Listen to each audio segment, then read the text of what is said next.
First thing I guess I want to do is compliment Representative Thompson. I've been on in his position where trying to advance an educational initiative that perhaps wasn't immediately popular with your caucus. My former aide, Averill Meaden, is here, and we worked a long time on House Bill 136, which went down in flames, and then ultimately came back in a different form in the budget. So it takes some convincing even among members of your own caucus, and Representative Thompson really should be applauded for sticking with this issue over the past year and a half, and that's, I think, is the main reason why we're standing here today. This is an issue that, in my mind, needs to get resolved. I've looked at this first from a federal intrusion into work that is strictly, in my mind, the work of the states. And federal government does some things well. The military, national defense, a number of other things, but most of the things, especially when they try to implement a 50-part system, ends up failing miserably. Things like running a pension system, Social Security, running a veterans medical system, a variety of other things. I could go on and on. This is beginning to prove another disaster by the federal government in terms of attempting to implement the same system, not only in 50 states, but multiple communities that are different throughout the third largest country in the world. So it's this effort really was doomed to failure.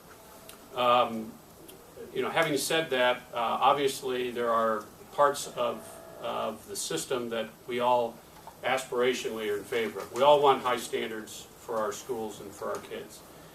We all want local control. We want parents to be directly involved in that educational control.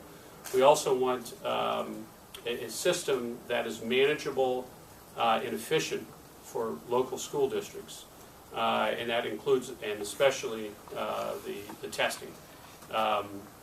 This bill is meant to address those multiple problems that the Common Core has really foisted upon the state of Ohio. It's my intention, and with the authorization of the Speaker of the House, to have this bill, now House Bill 597, jointly sponsored by Representative Thompson and myself, signed to the Rules Committee, and to have hearings throughout August, and hopefully, I shouldn't say hopefully, it's my expectation that that bill will be passed out of the Rules Committee after our hearings that we have in August.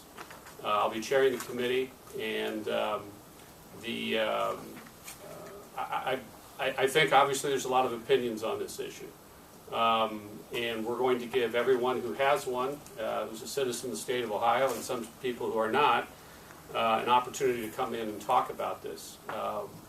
The bill in the final language is not quite ready. We don't think it will be ready next week, but we do think it will be ready the week of August 11th. So we're going to have our first hearing on Tuesday, August 12th, and perhaps on the 13th, and then probably the Tuesday and Wednesday for the next 2 weeks after that. We don't have to have 6 hearings. I'd rather have 2 really long hearings than 6 short ones.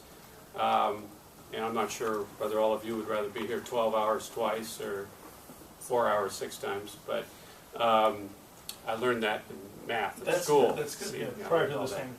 Prior to the stand, well, I'm not sure. My mom taught me that before I went to school. But but that's roughly our schedule for the rest of the August, and we hope to have, as I said, my expectation, have that bill passed out of the committee after a thorough review. So I know you have questions. Before we go to those, I want to thank Carolyn for setting up this event and stepping in perhaps more ably than Mike Ditto. That's just hard to say, but it appears more ably than even Mike Ditto could do on such short notice. So thank you, Carolyn, for doing that.